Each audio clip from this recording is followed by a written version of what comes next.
غلط اللہ تعالیٰ سے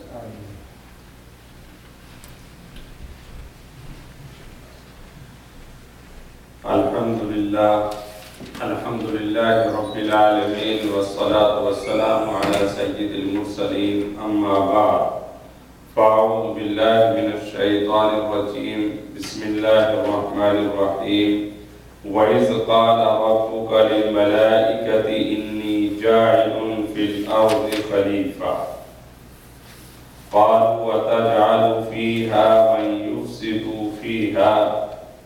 من يفسد فيها ويسفك الدماء ونحن نسبح بحمدك ونقدس لك قال إني أعلم ما لا تعلمون. کرسی دے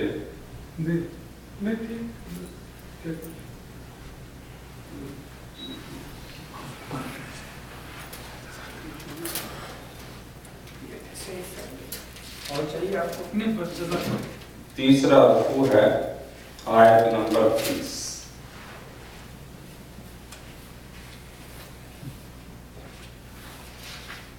آیت نمبر 30 ہے، رکوع نمبر 3 ہے. ملا وَإِذْ قَالَ رَبُّكَ. واو کے معنی اور اس کے معنی جب. قول ہم بولتے ہیں یہ فلاں کا قول ہے، بات کو کہتے ہیں، عام طور پر بولا جاتا ہے. رب کے معنی رب کے ہیں اور کا کے معنی آپ کے. ترجمہ ہوا اور جب کہا آپ کے رب نے. آپ سے مراد یہاں حضور جناب محمد رسول اللہ صلی اللہ علیہ وسلم کی ذات ہے. خطاب کو حضور نبی کریم صلی اللہ تعالی علیہ وسلم کو ہے، اس لیے مراد یہ ہے اور جب کہا یا رسول اللہ صلی اللہ علیہ وسلم آپ کے رب نے. لام کے معنی لیے کے آتے ہیں، جیسے للہ ہی، اللہ کے لیے. یا کو کا ترجمہ بھی ہوتا ہے کہ تمام تعریف اللہ کے لیے یا اللہ کو ہے. ملائکہ فرشتے، بہت سارے فرشتوں کو ملائکہ کہتے ہیں. ایک فرشتے کو ملک بولتے ہیں.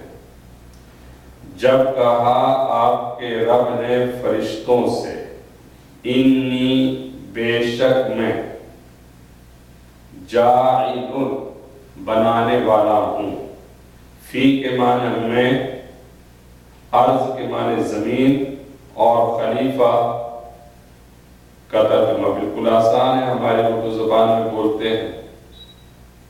میں بنانے والا ہوں زمین میں ایک خلیفہ اپنا. جس طرح سے قالا ہے اسی طرح سے قالو ہے، صیغے بدلتے رہتے ہیں. جمع کا صیغہ ہے تو فرشتوں نے کہا. اتجعلو، جہاں پیچھے جاعل آیا ہے، یہ بھی اتجعلو معنی بنانے کے ہیں.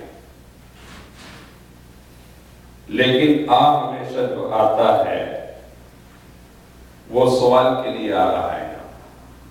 کیا آپ بنائیں گے فیہا، فی کے معنی میں جہاں پہلے آیا فی الارض کے اندر فی، وہ اس کے اندر بھی فی ہے، لیکن یہ جڑا ہوا اور پہلا جڑا ہوا نہیں تھا.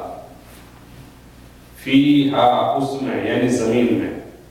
فرشتے کہنے لگے کیا آپ بنائیں گے زمین میں من، ایسے شخص کو خلیفہ، یفسد فیہا، جو فساد مچائے گا اس میں. فاسدین، فساد کرنے والے، مفسد ایک ہی ترجمے میں آتے ہیں. واو کے معنی اور، ویسفی اس کے معنی آتے ہیں بہانے کے، مگر خون کے بہانے کے آتے ہیں. ویسفک الدماء، جو خون بہائے. حاجی لوگ جب جاتے ہیں تو اس کو کہتے ہیں دم دینا، تو وہ دماء خون. واو کے معنی اور وَنَحْنُ اور ہم نُسَبِّحُ پڑھتے رہتے ہیں یا کرتے رہتے ہیں، جیسے سبحان، تسبیح، یہ ایک ہی معنی میں ہے۔ نُسَبِّحُ جمع کا صیغہ ہے کہ ہم کرتے رہتے ہیں بحمد، حمد کے معنی تعریف کے ہیں، الحمدللہ رب العالمین، اور کا کے معنی آپ کی، ہم کرتے رہتے ہیں آپ کی تعریف۔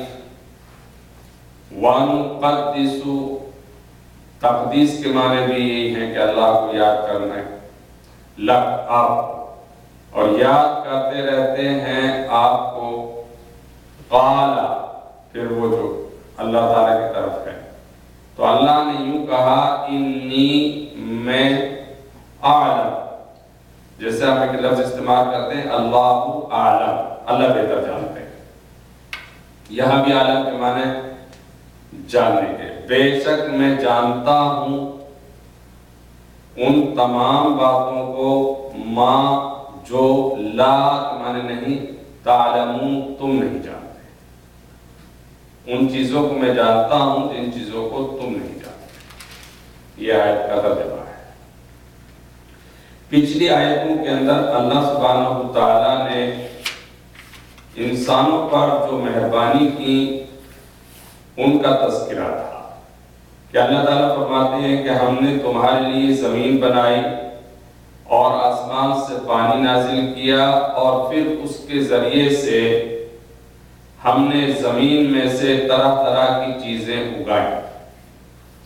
یہ اللہ سبحانہ تعالیٰ نے اپنے انعامات گنائے۔ اللہ تعالیٰ اس آیت کے اندر ایک دوسرا احسان انسانوں پر بتا رہے ہیں کہ تمام کائنات کا بنانا، زمین اور آسمان کو بنایا، اور پھر ان تمام چیزوں کو بنانے کے بعد سب سے بڑا احسان تم پر یہ کیا کہ تم کو ہم نے زمین کا بادشاہ بنا دیا۔ یہ سب سے بڑا احسان ہے۔ دنیا میں ہم دیکھتے ہیں کہ انسان کی ایک خواہش ہوتی ہے کہ وہ بڑا بنے، لوگ اس کو باس کہیں، لوگ اس کو اپنا بڑا کہیں، یہ دنیا کے انسانوں کی ایک بہت بڑی خواہش ہوتی ہے، جس کو ہم جاہ کہتے ہیں، عزت کہتے ہیں۔ تو جس طرح سے انسان مال کے لیے مرتا ہے، جمال اور خوبصورتی کے لیے مرتا ہے، اسی طرح سے انسان جاہ کے لیے بھی مرتا ہے، عزت کے لیے بھی مرتا ہے کہ انسان اس کی عزت کرے، اور سب سے بڑی اس کی عزت یہ ہوتی ہے کہ وہ قوم کا سربراہ بن جائے، کسی ملک کا بادشاہ بن جائے، کوئی وزیر بن جائے، تو یہ اس کے لیے بڑی عزت اور فخر کی بات ہوتی ہے۔ تو اللہ سبحانہ تعالیٰ انسانوں پر بھی احسان کیا، اس کو فرماتے ہیں کہ ایک بہت بڑا ہم نے احسان تمہارے اوپر یہ کیا ہے کہ تم کو زمین کا بادشاہ بنایا۔ حالانکہ اس زمین میں 80,000 سے زیادہ مخلوقات اللہ سبحانہ تعالیٰ نے پیدا کی ہیں، اور ان مخلوق میں ایسی مخلوق بھی ہے لا یعصمون اللہ ما امرہم، جو نہ کبھی گناہ کرتی ہے، نہ اس کے دل میں کبھی خیال گناہ کا آتا ہے، 24 گھنٹے ہماری عبادت میں لگی ہوئی ہے، وہ ہے فرشتے اور ملائک۔ لیکن ان ملائک کو سردار نہ بنایا، بادشاہ نہ بنایا، بادشاہ ہم نے تم کو بنایا۔ مراد کیا ہے کہ کیا ہر انسان بادشاہ بن سکتا ہے؟ نہیں، بلکہ اگر کسی کا باپ وزیر ہو تو لوگ فخر کے ساتھ کہتے ہیں کہ ہمارا باپ وزیر ہے، اور لوگ کہتے ہیں کہ تمہارے خاندان کے اندر تو آج کل وزارت ہے، اور تمہارے خاندان کے اندر تو منسٹری ہے۔ تو اگر خاندان کا کوئی ایک فرد منسٹر بن جائے تو سب کے لیے باعث عزت اور فخر کی بات ہوتی ہے۔ تو تمام انسانوں کے چونکہ باپ آدم علیہ السلام ہیں، تو آدم علیہ السلام کے بارے میں جب کہا کہ ان کو خلیفہ بنایا، یعنی ہم نے تمہارے باپ کو خلیفہ بنایا، یہ کتنی بڑی سعادت کی بات ہے تمہارے لیے۔ تو یہ ایک بہت بڑا انعام اور احسان ہے۔ اس سے ہی معلوم ہوتا ہے کہ حکومت اللہ کا ایک بہت بڑا انعام ہے، اور حکومت کے ساتھ ساتھ اگر نبوت بھی عطا کر دی جائے تو یہ ڈبل انعام ہے۔ حضرت سلیمان علیہ السلام کو حکومت بھی دی گئی اور ساتھ ساتھ نبوت بھی دی گئی۔ حضور اکرم صلی اللہ تعالی علیہ وسلم کو نبوت بھی دی گئی، حکومت بھی دی گئی۔ آپ حاکم وقت بھی تھے اور آپ رسول بھی تھے اللہ سبحانہ وتعالی۔ تو یہ ایک بہت بڑا احسان اور بہت بڑا انعام ہے۔ اللہ سبحانہ وتعالی نے اس زمین میں انسان کے بننے سے پہلے اور کئی مخلوق کا وجود بخشا۔ جیسے اس زمین کے اوپر جنات رہتے تھے، اس زمین کے اوپر فرشتے رہتے تھے، کیونکہ فرشتوں کی دو قسمیں ہیں۔ ایک فرشتے وہ ہیں جو آسمانوں پر رہتے ہیں، علوی کہا جاتا ہے ان کو، اور ایک فرشتے وہ ہیں جو زمینوں پر رہتے ہیں، تو وہ زمین پر رہنے والے فرشتے ہیں۔ تو اور بھی بہت ساری مخلوقات تھی انسان سے پہلے۔ اس کے بعد اللہ سبحانہ وتعالی نے انسان کو پیدا کرنے کا جب ارادہ فرمایا تو فرشتوں کے سامنے یہ بات رکھی کہ میں اب زمین کے اندر اپنا ایک خلیفہ بنانے والا ہوں، ایک بادشاہ بناؤں گا، یعنی ایک ایسی قوم کو پیدا کروں گا جو بادشاہت ہوگی اور وہ بادشاہت کرے گی۔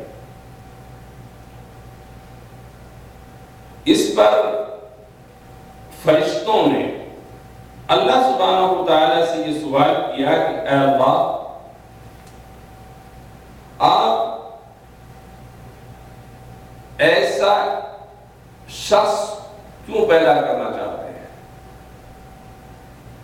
دو چیزیں ہوتی ہیں، ایک تو سوال انسان اعتراض کے طور پر کرتا ہے کہ تم ایسا کیوں کر رہے ہو، اور ایک یہ جاننے کے لیے کرنا چاہتا ہے کہ اس کے اندر کیا مصلحت ہے، اس کے اندر کیا فائدہ ہے۔ تو فرشتوں کا یہاں پر جو یہ سوال ہے وہ اللہ سبحانہ وتعالی پر نہ اعتراض ہے اور نہ انسانوں سے کوئی حسد کی بنیاد پر یہ بات ہے، اس لیے کہ حسد اور بغض ایک بیماری ہے اور ان بیماریوں سے فرشتے پاک ہوتے ہیں، ان میں یہ چیز نہیں پائی جاتی۔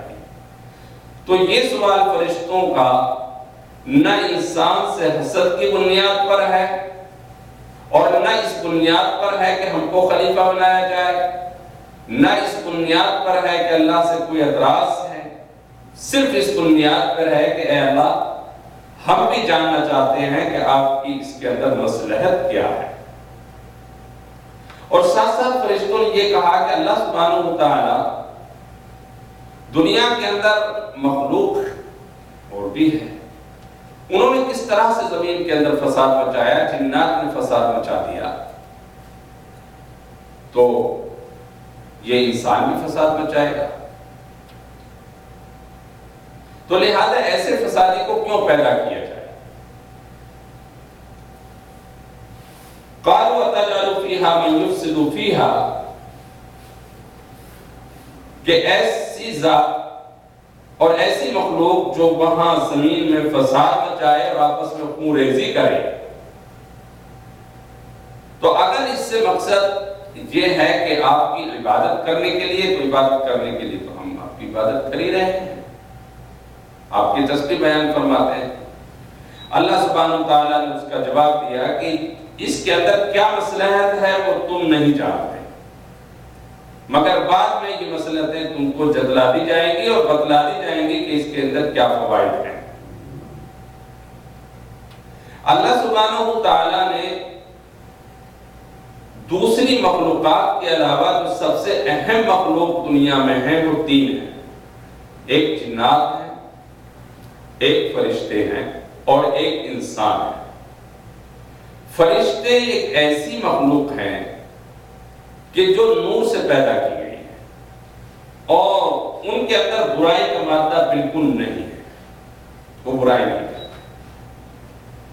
جنات کے اندر کچھ لوگ ایسے ہیں کہ ان کے اندر برائیاں ہیں، اور جو سرکش ہیں ان کو شیاطین کہتے ہیں۔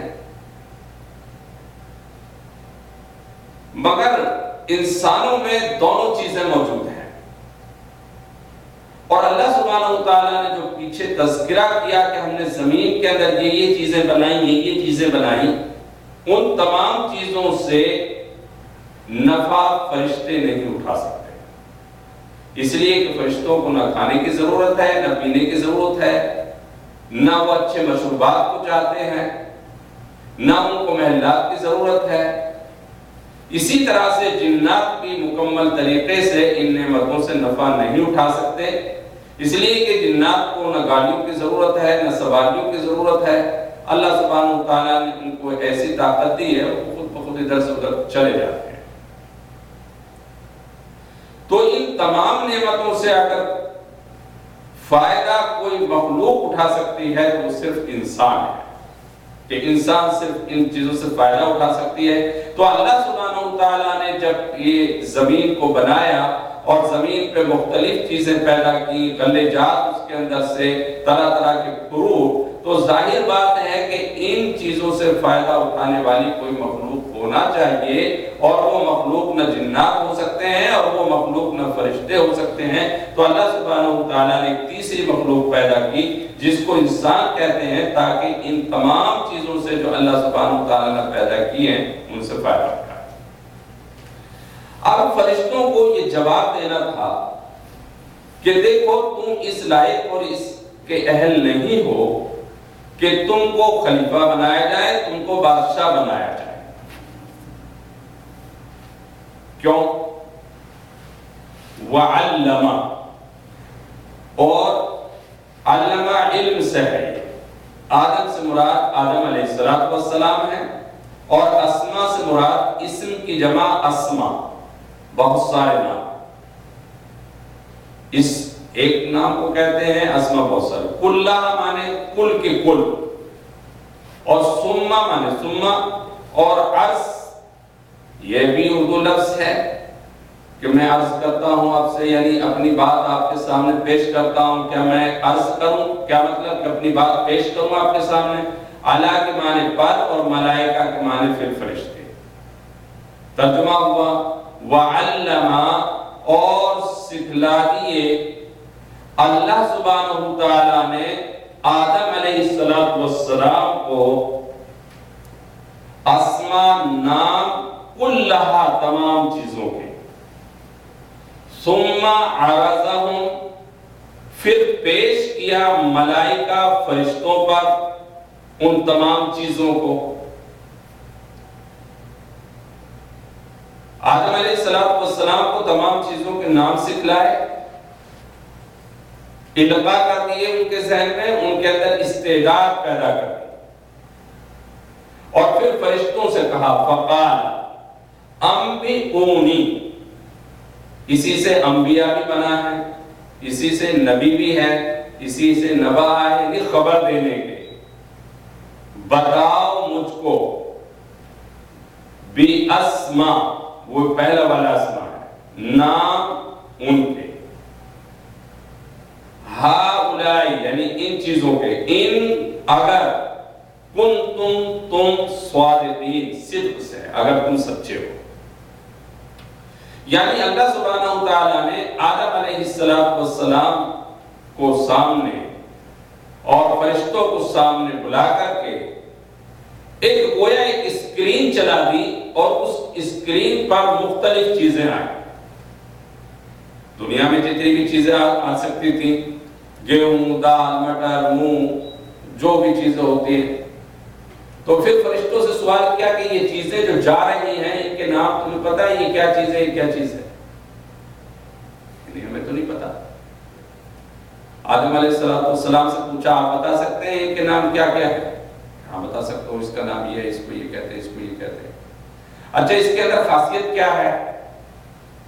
گیہوں کے اندر کیا خاصیت ہے؟ یہ فلاں چیز کے اندر کیا خاصیت ہے؟ اس کے اندر کیا نقصان ہے؟ اس کے اندر کیا نفع ہے؟ اور یہ ہاتھی ہے، اس کو کیسے تم مینٹین کرو گے؟ یہ گھوڑا ہے، اس کو کیسے کنٹرول کیا جائے گا؟ فرشتوں نے کہا کہ ہم تو نہیں جانتے ان چیزوں کو کیسے ہوگا، لیکن آدم علیہ السلام سے جب پوچھا تو آپ نے پورے طریقے سے مکمل جواب دے دیا کہ اس کو ایسے کیا جائے گا، اس کے اندر یہ نقصان ہے، اس کے اندر یہ خاصیت ہے۔ اللہ سبحانہ و تعالیٰ نے القاء کیا، دل میں بات ڈال دی اور سکھلا دیے استعداد رکھ۔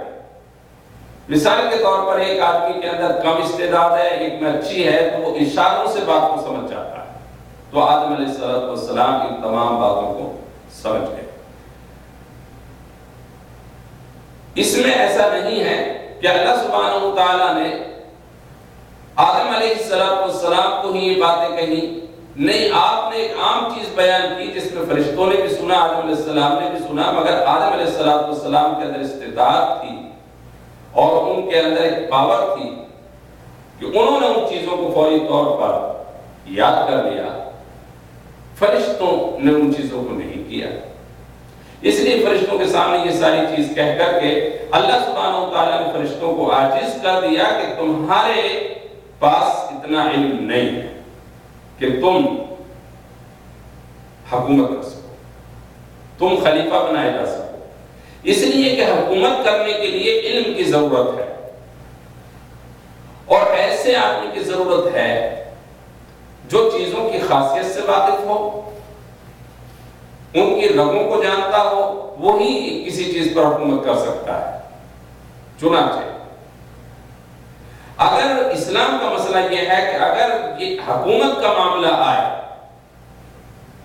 اور دو شخص ایسے ہیں کہ ایک تو خوب تسبیح پڑھتا ہے اور خوب عبادت کرتا ہے، اور حکومت کے بارے میں وہ کچھ نہیں جانتا کہ حکومت کا نظام کیسے چلایا جاتا ہے، اسے کچھ پتہ نہیں ہے، اور ایک شخص ایسا ہے کہ وہ تسبیح تو زیادہ نہیں کرتا، عبادت تو زیادہ نہیں کرتا، بس اپنے فرائض اس نے پڑھ لیے، لیکن وہ حکومت کے معاملات کے شدھ بدھ رکھتا ہے، تو اس تسبیح پڑھنے والے کو امام نہیں بنایا جائے گا، چاہے وہ کتنا بھی عبادت کرنے والا ہے۔ اس لیے کہ عبادت کرنا، تسبیح اللہ کی بیان کرنا، یہ ایک علیحدہ چیز ہے۔ اگر تسبیح پڑھنے کی بنیاد پر، اللہ کی حمد و ثنا کرنے کی بنیاد پر کسی کو خلیفہ بنایا جاتا، بادشاہ بنایا جاتا، فرشتوں کو بنایا جاتا، مگر فرشتوں کو نہیں بنایا گیا۔ چنانچہ کسی کو بادشاہ بنانے کے لیے اسلام کی شرط ہے یہ کہ اس کے اندر دیکھو قابلیت کیا ہے، کیا استعداد ہے کہ وہ لوگوں کو لے کر چل سکتا ہے، اس کے اندر بہادری پائی جاتی ہے، اس کے اندر شجاعت پائی جاتی ہے، اس کے اندر علم پایا جاتا ہے، سورج بوجھ ہے کہ نہیں ہے۔ اگر نہیں ہے تو پھر ایسے شخص کو بادشاہ نہیں بنایا جا سکتا، وزارت نہیں دی جا سکتی۔ چنانچہ ایک واقعہ بڑا مشہور سا ہے، اورنگزیب رحمۃ اللہ علیہ کے زمانے کا، ان کے استاد ہوتے تھے ملا جیون، ان کو کسی محکمے کا صدر بنا دیا گیا۔